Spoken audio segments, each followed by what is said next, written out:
and welcome to another episode of Ginger Force Apocalypse, the podcast. I'm Britt Rochelle. And I'm Muffin.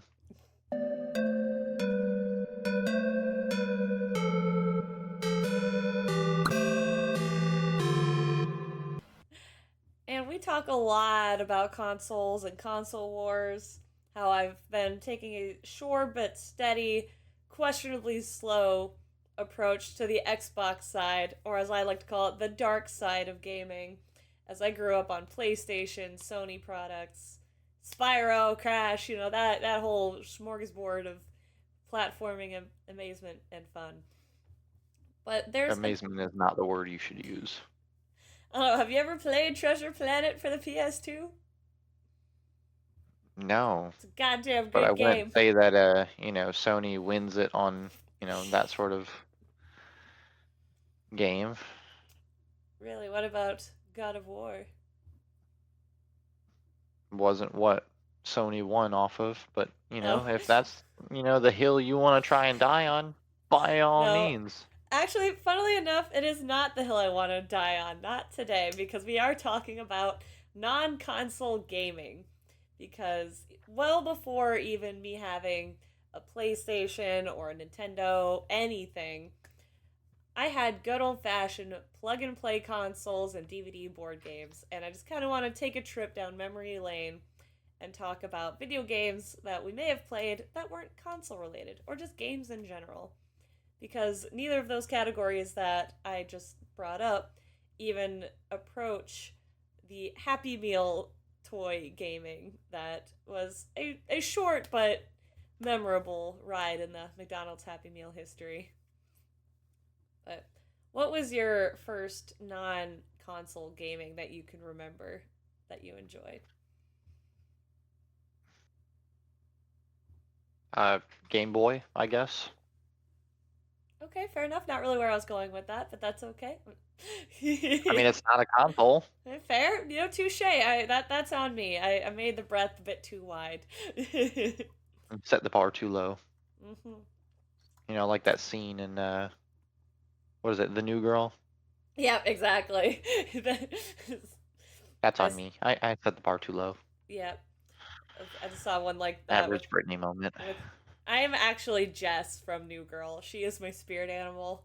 Not always in the best way, but you know what? She is me and I am her. Oh, yeah. What a dick. Anyway, well, my favorite, my earliest, was probably what I'm about to grab, but it's between what I'm about to grab and something that isn't really a thing much anymore. The plug and play consoles, and if it is, it's just maybe not in my personal sphere the way it used to be. But this SpongeBob plug and play console like sums up what got me into gaming if I'm being completely real. Like the nose was the joystick. It was actually really fun, cute side-scrolling platforming. I would bother to find, more video footage of it, but I don't want to get canceled. So, yeah, it's called plug and play consoles because that's what you do. You plug the AV cords here into the port in the television.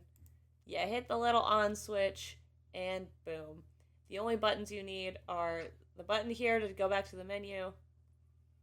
Let's see, there's a button. Yeah, the A and B buttons here, and then joystick nose.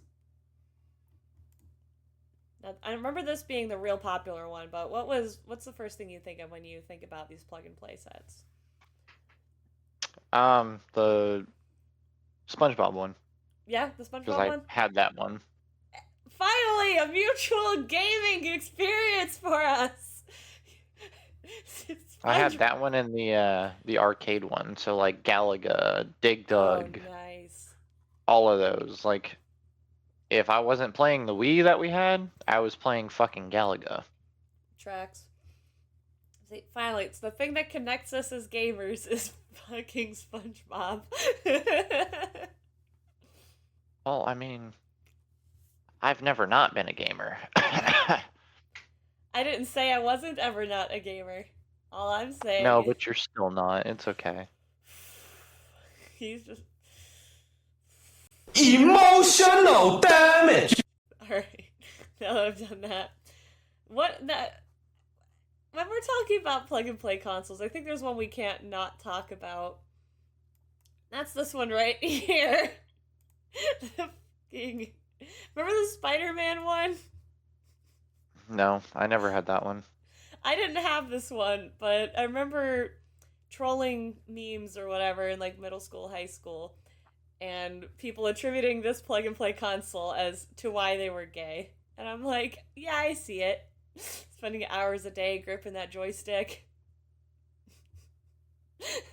I mean, I bet that's all you thought about. I didn't have this Little one. Brittany in middle school, Nope. thinking about gripping that joystick. I'm gonna have to cut that. You dick. Well,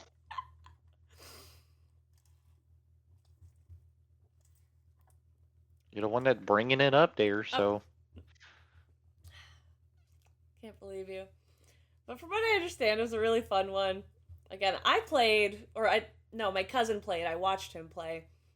The old school, was it Spider-Man? I can't remember if it was the first or the second one, but the Spider-Man game for the PlayStation 2, that the map of the game was based off of an actual map of and a layout of New York City. Notoriously just a really good game. But Spider-Man, The Amazing Spider-Man? was it that one? I don't know. It was around, not the Tobey Maguire one. It was the oh no, Tobey Maguire is the one. I'm thinking Andrew Garfield. Andrew Garfield's the Amazing Spider-Man. It was around the Tobey Maguire releases. No, The Amazing Spider-Man, the video game, is the one that you're talking about. Okay, I'm just double checking because again, I don't know that much about Spider-Man, but I know the movie layouts. And Bits. I will fight you. Catch me on Halo. no. How about that? Oh, yeah, because that's gonna be your hill to die on. All I gotta do is smack you a couple times and you're just cooked. Mm-hmm. And so this was around, these plug and play consoles were not, why did you go, oh I see, because I'm a ditz. Anyway, so the plug and play, You? No. the plug and play console era was not exempt from the trend of trying to make video games marketable to girls. And this plug and play console, I always wanted it. I don't know what is with simulation games being most appealing to us chicks. But man, if I didn't pray this for multiple years that this would end up coming under my tree from Santa Claus or something. I never played it, but from when I was reading about it, because I couldn't remember what got me so caught up in wanting this game. But I looked into it again before we started recording, and it really is just, it's a dream life simulator about going shopping and going to the mall and being the best girl you can be, or the most popular or something. But just like girls, again, myself not exempt, fall into the traps of games like Stardew Valley and Animal Crossing and The Sims, dream life for many girls and women. I'm just gonna confidently state that this was the gateway. This is the entryway to girls liking these kinds of games. Not the cause, but again, you say this on recording. I can't wait. Pathetic. I can't wait for your daughter to love Animal Crossing or something like that. She's not going to. But there's a copy in the house. There's not. Oh, yeah. Good luck finding it. I'm about to have some words with your wifey. It's not her fault. Ellie has mangled the living room, so. Oh, that tracks. Somewhere. Kids. Where? We yelling. don't know. It's just gone. Oh, that reminds me of one of my favorite, I think it's a Campbell's soup ad, actually. It was in a magazine. And the slogan for the soup or whatever it was, kids, you can't beat them. You might as well feed them. And I was like, I mean, you could beat them. I think they knew the double entendre they were doing there, because you can't beat them as in, oh, they'll always win because they're your loving kids, but also child abuse is illegal. Is it though? Yes, very much so. Is it though? Hi, buddy. Hello. Oh, little Larry's back again. He never left. He was just over there sleeping. He took a nap from his menacing. Oh, here we go. So this is the back of the game. These look like freaking Millville characters. This whole thing looks like Millville. Do you remember that game? Never touched Millville. It was like, for those of y'all who might not know, it was basically Club Penguin, but for cereal mascots. And you made a little humanoid, well, human, not humanoid, human avatar, and you go around traveling to different areas, playing different mini games, and it's all based around General Mills cereal, hence Millville. But that's what this looks like. And here we go. So these are the things you can do in Dream Life, this game I so desperately wanted to play. Shop at the mall and buy that cool skirt on sale. I want to get a copy of this game and play it. That's going to be my new thing. Anyways, it's the start of a brand new school year, and what you do is totally up to you. Go to classes and try to get cool rewards for good grades. Make money by doing chores around the house, or get a job and go shopping. Bad hair day? Swing by the salon and try out a new style. Oh, you can save the game and take it to a friend's house. That's... Create your best friend. It's not you meet your best friend and befriend her, you just make her. And find out the latest scoop and get game advice. This is amazing. It's pretty sketchy, if you're asking me here.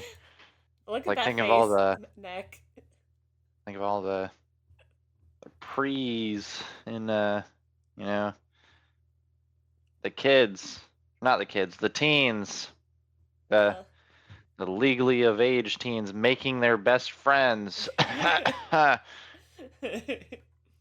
Just think of it now, all them high schoolers are like, yeah, man, check out this one.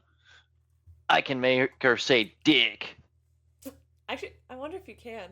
I We're not doing that. No. Here's this, hang on, it's $175 on eBay is the listing I pulled up. Wow. I want to play this game. I want to play it on a stream even, but I'm not paying $175 for this plug and play. It's vintage. Technically, yeah, this is from 2005. It is 20 years old. Larry is currently stuck in my shirt. And lastly, I know I remember playing it. I don't remember if I had it, but I think I actually did, because, again, for those of you who may not know, I did grow up with a twin sister. And so a lot of, and we're, Christmas Eve babies. So a lot of our birthdays and Christmases were just kind of... Christmas. Christmas. Christmas, baby. Merry Christmas. Merry Christmas. It's Christmas. Happy Chrysler. Chrysler. Merry Average Britney Crisis. moment. I know, buddy. She's so dumb. For those of you not listening and not watching, I just flipped Josh the bird. And notice I don't care. Exactly. But what's it gonna do? But so my point being is I'm fairly confident we had this one too, because when Christmas came around and our birthday came around, we usually got see, my mom, bless her heart, did try to balance it, because the thing with, twins or close age siblings is if you don't get them the same thing, they're going to be jealous of what the other sibling has. And if you get them the exact same thing, then you're just buying two of the same thing, and they're either not going to share, or they're going to be like, why'd you get us the same thing? We're not a unit. So my mom tried to balance that and get the happy middle, which I think was smart, which was getting us a similar type of thing, Like if we both got Barbie dolls, they would be different Barbie dolls, which is actually perfect because our birthday came around the release of what was that Barbie movie? The Princess and the Pauper, when the main characters were two princesses that were like they looked really similar, but they wore different dresses, and it's a Prince and the Pauper story, so they just came from different worlds. And so the dolls looked essentially the same, except one was blonde and had a pink dress, and one was a brunette and had a blue dress. And they had buttons on their back that they would sing the different parts of the duet they sang early in the movie. And we press them at the same time, they sang a duet together, and it was really cute. But that's my long way. Aw, that's so lame. You're lame.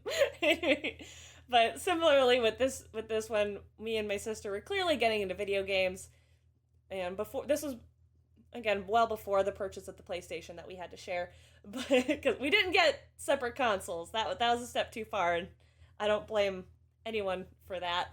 But Imagine having to share a console. That's crazy. oh, not just a console, a remote. We only had one remote control for the longest time. We didn't. We had to take turns.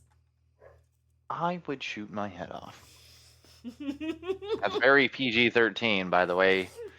OnlyFans, you cannot mute it. Wait, I'm saying you're not an only child. You have a sister, don't you? I have a sister, unfortunately, and I have a brother. And you have a brother. So yeah, it's not you're an only child. Were they just not into video games, or did you just not share? What's the story there? No, we all had something else to play with. Fair enough. Like we had PSPs, we had Wii's, That's right. My sister had a DS. That's fair. When my sister and I got into handheld consoles, we did get our own handhelds. We didn't have to share a DS, but when it came to like the bigger consoles, like we had a PlayStation 2 and a Wii were our big ones. We didn't get a lot of in between, but those are the two big consoles we had.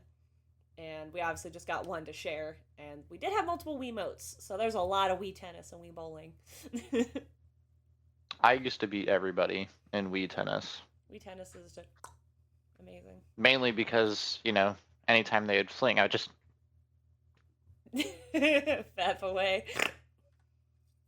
They can't get past it, and nobody else could swing their arm as fast as I could. Well, you don't even have to swing your arm, it's just a wrist flick. Yeah, but they were like, "What are you doing?" And they're like this. Oh. And I'm like, "I'll just do this." Oh. Go figure. So. But that's my long-winded way of saying for Christmas or birthday, or sometimes we'd get gifts at at the end of custodial visits. So one of us, I think it was me, that got the SpongeBob one, and my sister got the Frogger. So I do remember playing old school Frogger even before the Nintendo Classics came out on the Wii, which is where I played things like I think they had original Sonic on there too, though that's Sega, but they did have like OG Super Mario Brothers, and I played that on there. But this now the Dreamcast. No one will ever forget a Dreamcast. See, that thing was badass. I never owned a Dreamcast, but maybe I should find one. I actually don't know if we have one. I don't think we have one here, but I need to look out for one. My point being, this Frogger one, very cute, very classic plug and play. It's got a bunch of Frogger games on it. What else do you need? It's frickin' Frogger. Sorry, that reminds me of the, this is just, again, another eBay listing, because these are not sold anymore, which is a damn shame. But it does just come with the times. It's not a thing I'm particularly disappointed about. Earn bonus points, alligators, snakes, and traffic. Oh my. Yes, even your parents can play. Okay, this still has the original sticker on it. So this is actually pretty standard for these plug and plays, around $20. This one's $24.99 at Kohl's. I'm curious what this eBay listing is listing it for.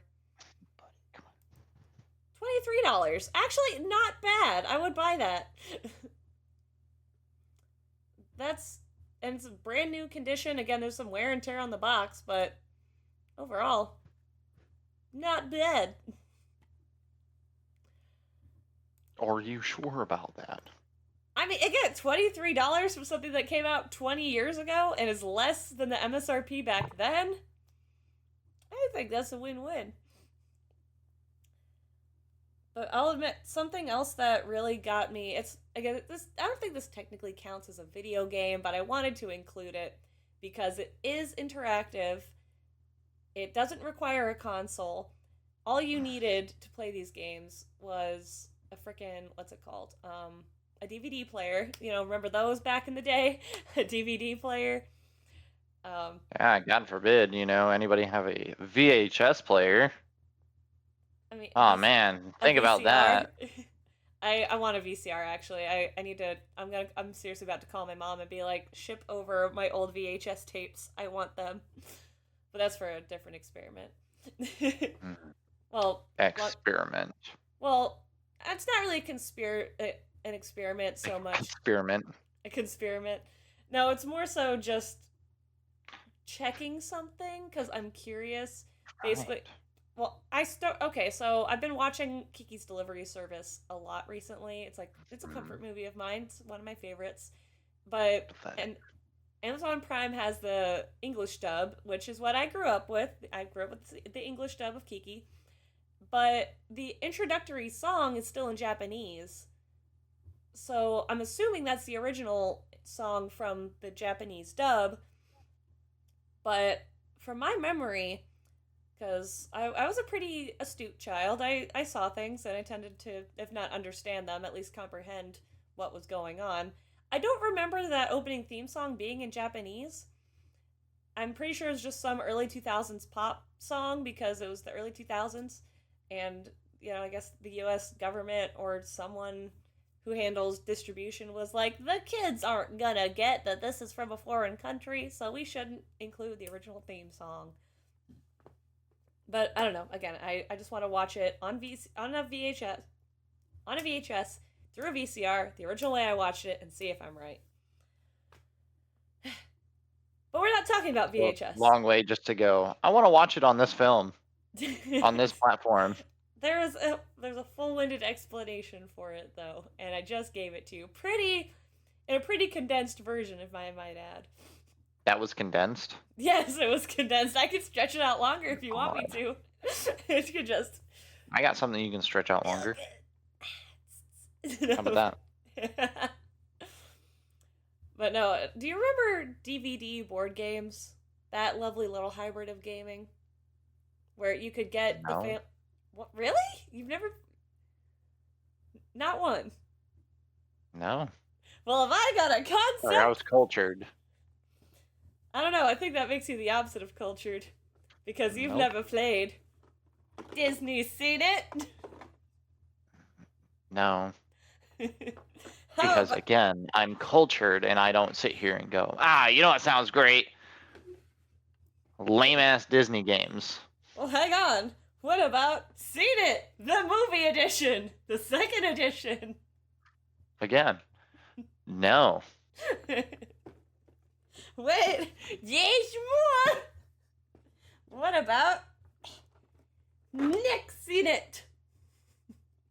No. If I haven't done any of the other Seen It, why would I have done any of those that you have just pulled out? I'm just trying to illustrate. Please explain. I will illustrate my point. Being this was, I don't think it's as popular now, given the fact that nobody owns a DVD player anymore. But for a while, this was an interesting, I'm just going to be bold and say a popular trend. So, have you played Trivial Pursuit? The damn thing was popular when everybody had DVD players. Come on, Brittany. That's what I'm saying. When people had DVD players, this was the shit, is what I'm saying. Like, no, it was not. This got played in my household. The reason we stopped, like my sister and I used to play, it's just us two, because we love this game so much. The reason we stopped is because even though the DVD, it has different, like, trivia tracks, because overall, Seen It, let's just explain what Seen It is for the viewers at home and apparently Muffin, who doesn't know about Seen It. So, Disney Seen It, Nick Seen It. There were a lot. There's Harry Potter Seen It. There's probably Game of Thrones Seen It. Then again, well, no, that still would have been around DVD era. but like the tail end. But there's a lot of different types of CNITs. And what the CNIT series is a series of board games that also come with a DVD component that you can play trivia. It's a big old trivia game that you can play with your family. So I will go ahead and illustrate. Am I missing pieces? That doesn't surprise me, actually. I've had this. This is my original copy that I got for Christmas a long, long time ago. So I'm not actually that shocked or surprised that I'm missing parts. But it does upset me still, so I'm going to have to track those down. So we won't use Disney CNIT as an example, because I don't have all the pieces parts to it. I'm pretty sure actually the DVD to it is in my little accordion box thing. Okay, here we go. Oh, these are cute pieces. Alright. I have Emma Roberts on here from Unfabulous. Anyways. So, Disney CNIT. Where's the fucking DVD? Oh, it's right here. I was gonna be really upset if I lost it. So, it is ultimately a board game, and I thought the most innovative. I think the most innovative part is the fact this is the size of the game board. If you don't have a lot of time and you just want to play a short round, or it extends to a long game. You can play a longer game and make it all the way around. And you see more characters. Like, I just saw, there he is. There's a little Gurr. Remember Gurr? As if I don't watch, Invader Zim at all. Exactly. See, this is, if I were to pull out a scenic game, this is probably the one I'd pull out for us. But the idea of it is you had a board game, you got your little pieces parts. Oh, they have Aang! And he's bent all to hell. I don't want to break him. Okay, anyways. These are all bent. He's already broken. He's in a CNIT video game. So the point is it is a trivia game. You've got these two dice that you roll. And this is across the board. The only thing that really changes per edition is the topic. So where Trivial Pursuit is general trivia, you don't know if it's going to be political or, pop cultural or historical. I swear to God, if I ever play a video game and somebody's trying to hit me with some political bullshit, they gonna catch some hands real fast. Well, Trivial Pursuit's a board game, for one. Though I'm sure there's a video game edition, just like Jeopardy and Wheel of Fortune and every other, popular thing. But my point being, so the only thing across the board that changes is the topic. So Disney CNIT, it's obviously going to be about Disney movies. There is a second edition, which I do have. I just didn't pull it out. But that first edition CNIT covers a lot of the older live action movies. So we're talking like 1950s Apple Dumpling Gang Rise Again, Bedknobs and Broomsticks, up to like classic cartoons, up to, I think they actually do have some Treasure Planet questions in there. So this will cover, George of the Jungle. This one came out 2004. So yeah, this first edition will cover most movies from the early beginning of Disney up to whatever was coming out in 2003. So there's a second edition that covers, the newer movies up to a certain point. Then there's Disney Channel CNIT. There's a lot of CNITs. And even this movie CNIT is the second edition. And it looks like movies I would actually recognize. Yeah, there's Jurassic Park, Catch Me If You Can, E.T. So, and this one came out, this was 2007. So I'm glad actually this is the version I have, because, again, older CNIT editions will likely cover films from an older generation, as you can expect. But the foundational components, the foundational gameplay tends to stay the same. So you've got these two dice, and one is the amount of spaces that you get, and the other die is a different category. So each category means something different. Sometimes you'll get one of these. In this edition, it's a slime card. It's just kind of like a community chest in Monopoly. It says, okay, that's a long one. Here we go. This is an easy one. You just kind of, if it's this card, your turn ends, and it just kind of, you just do what it says on the card. In this case, Plankton just developed a secret ingredient for the patties at the Chum Bucket. Bubble gum. The residents of Bikini Bottom love it. Move back 2 spaces. Or you'll get one of these trivia cards, which, as you can see, each one has a different category on it, so you would just read the question based off of whatever came up on the die. Oh, that one has answers on it. But you could also have a My Play, which this generally is where you need the DVD menu up, which you just pull up at the beginning of the game anyways, because that's just makes sense. But the My Play is generally when you have a clip from a show played and you have to answer a trivia question based off of whatever happened in that clip. Or if it's an all play, it's essentially the same thing, but it's not just you that gets to choose or to guess the answer. Anyone in the room, anyone playing the game with you gets a chance to get those points. And by those points, I do mean the amount of spaces you can move, because you're not allowed to move any spaces unless you get the question right. Sounds like Monopoly, just with extra steps. It's simpler than Monopoly, because you don't buy properties or anything. Again, where you end up on the board. Oh, okay, here we go. So this final cut, this is how you win the game. Once you get past, I guess, Emma Roberts in this case, once you get past Emma Roberts and you get to that stop sign, you have to go to the DVD menu and select Final Cut. It'll give you a series of questions, not based off any clips, just based off of, normal stuff. And if you answer all of the questions correct, no issues, that's it. You win the game. The screen plays, very happy for you. Congrats on winning, and the game's over. But if you do not answer all the questions correctly, then you go to whatever ring of Final Cut it tells you to. Like, say if you get the first question wrong, then it'll say go to Final Cut, and then when everyone else gets a chance to catch up with you until you get back to your turn for the Final Cut. If you get like the first one right, but the second one wrong, you go to the second ring, and so on and so forth. But I always thought this was just a really cute concept because it combines classic like board games, like before the age of video games, before Atari, before NES, before Commodore 64, before any of that, you had just good old-fashioned board games, dice, Monopoly, Game of Life, all that stuff. But I always thought this was a cute and clever concept because it combines that classic kind of gameplay with, newer technology. The DVD was the big thing, so why not make a DVD-based game? Make it a fun game, though.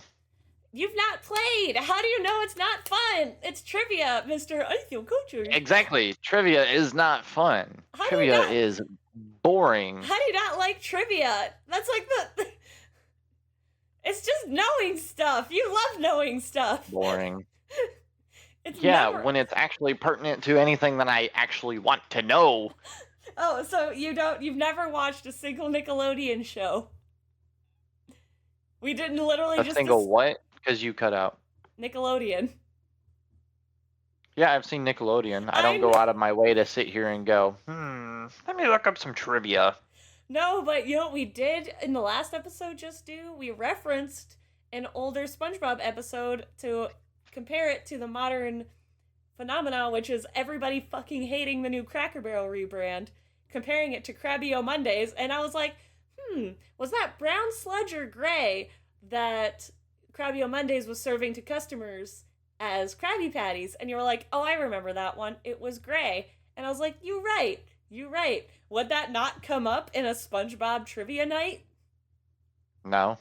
Yes, it would! It would not. Have you been to a trivia night at any bar? Please, ask yourself that question again, Brittany. Do I drink? No, but it has bars. Okay, so why restaurants. The fuck would I go to a bar?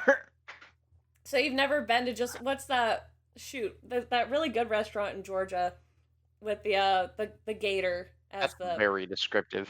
I'm working. He had an alligator mascot. There's one on Main Street in Savannah. Can I help you there, dear? Hang on. Hold on, please. One moment. I will find this. What's it called? Restaurant Restaurant in Georgia. Restaurant in Georgia with a gator mascot. BD's. I've been to BD's. I think it was, But that's not a bar, that's a restaurant. That's like saying Applebee's is a fucking bar. Well, no, but that's kind of what I'm getting at, though. Is those places, like, they do host trivia nights. Have you not just shown up to any random restaurant and been like, oh, they're doing trivia, that's lame, I would never do that. No, I leave if that's what's happening. Shame. I'm saying there's a Wicked trivia night. I did not do as well as I'd hoped, but that's mainly because I hadn't seen the musical yet.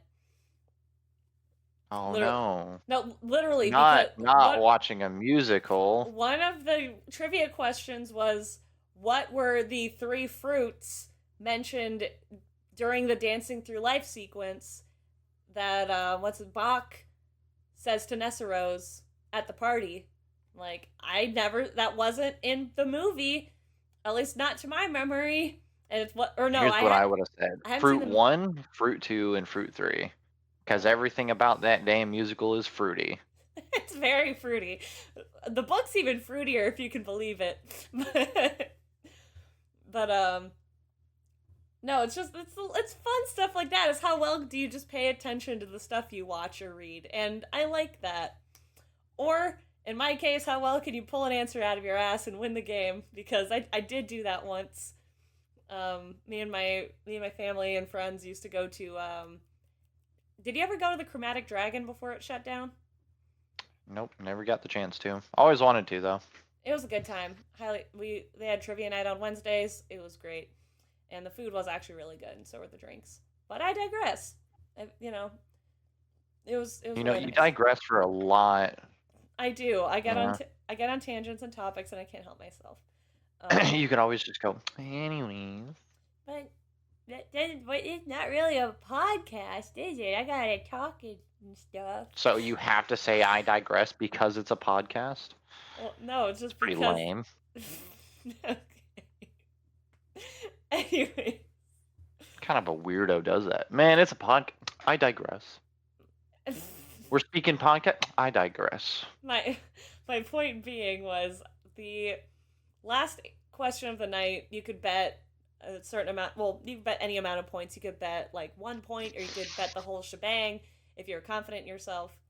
And we were honestly not doing, the team I was with, we were not doing too well that night. So we were like, let's just throw all our points in. Worst comes to worst, we're losing anyways, so we'll just lose at 0 and it'll be okay. And we had to guess the title of the book based off of one excerpt.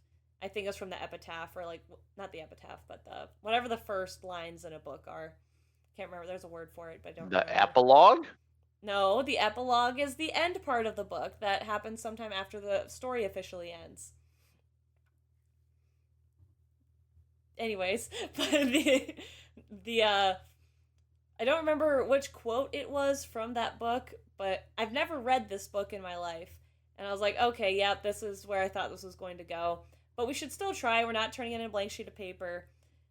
What does this sound like? This quote sounds very whiny, very emo. It was like some self-deprecating stuff. And I'm like, you know what? Ah, pierce the veil. It was... No. I guess J.D. Salinger, Catcher in the Rye. And I was like, I've never read this book, but every person I've ever talked to about this book says the protagonist is pretty whiny, self-deprecating, and just kind of fits everything I just said. So worst comes to worst, I'm completely wrong and we get no points. Turns out we won that night because I pulled that answer out of my ass.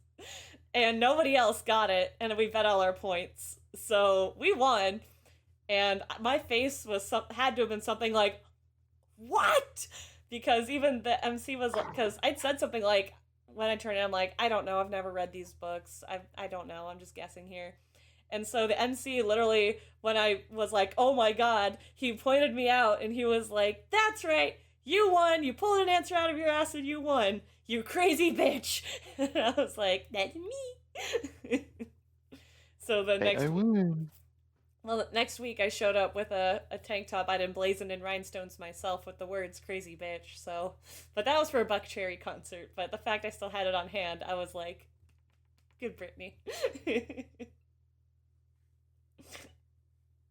You're a very odd human. Thank you. I'm okay with being an odd human. I really am. I like trivia. I like seeing it. Actually, really, I want to play this game really bad now. Well, you will have fun doing that. I Because will. I sure as hell am not gonna ever touch that with you. Why? What's wrong with it? You literally Everything. for most of the trivia questions, you Nope. watch a clip from the movie Nope. and you just have to pay attention to what happens in the clip. See, that's where you lost me. Paying attention. I know, I can't get you to watch anything with me.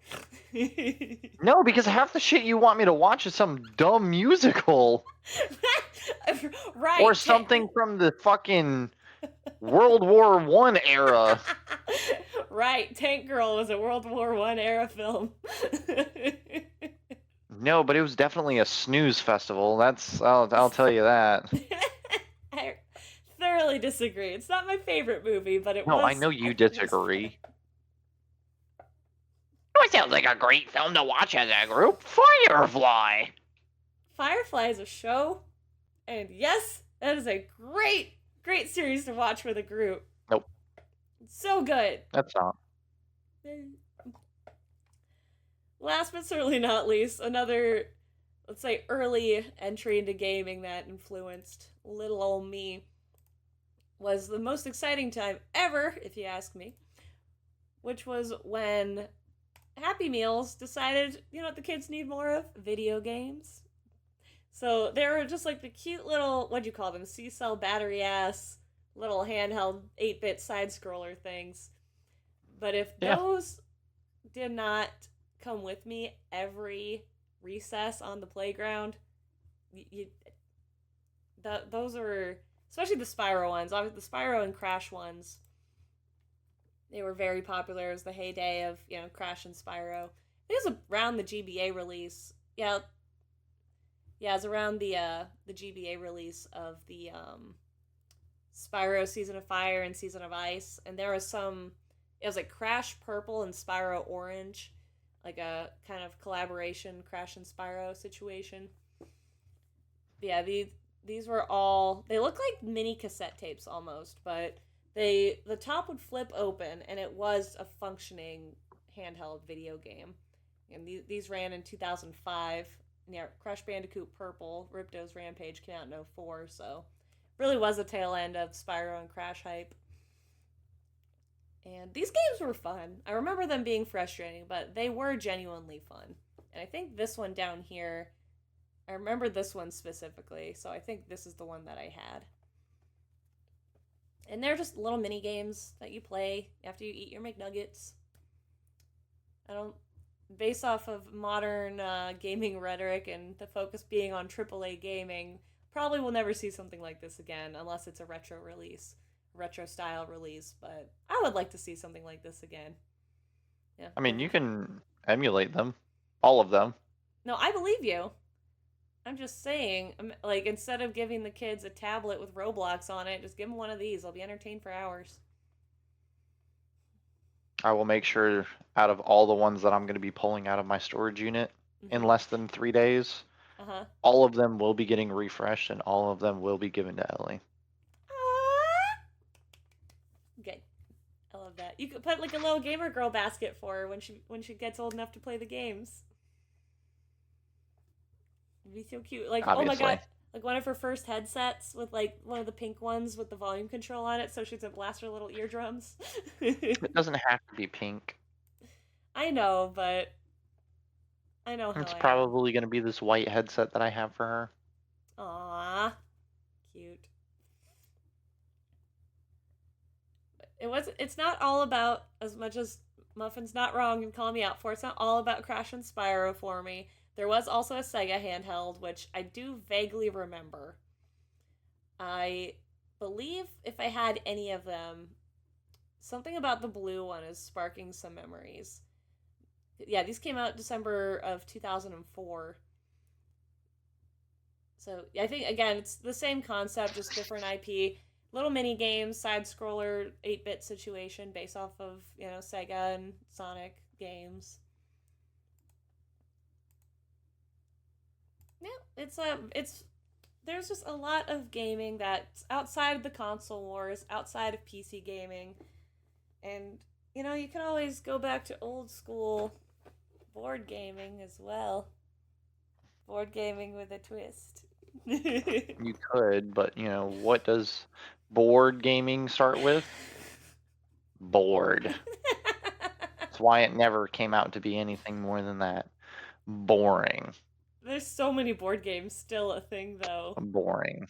All right. Well, you let us know. Maybe is this another debate we should have on our podcast about, the legitimacy and entertainment value of board games? Let us know on our socials. We're on Twitter, TikTok, Instagram, everywhere. And you can hit us up at any of those through linktree.com/GFA Entertainment. Or you can hit up Lilo me on my socials. He and I do stream together every Thursday. It's going to be at 7 p.m. or 7 p.m. Central or 8 p.m. Eastern Standard Time. And you can find my stream schedule with that included at BrittRochelle.com or BrittRochelle.card.co. Don't forget to give me a follow. And then you can find me at linktree/MuffinSincere. If you want to, I guess. All of our good stuff is there. Don't just stop at a boring ass page with a fake redhead. Follow the muffin. And until next time. Thank you so much for watching and or listening to Ginger Force Apocalypse, the podcast. And keep fapping, folks.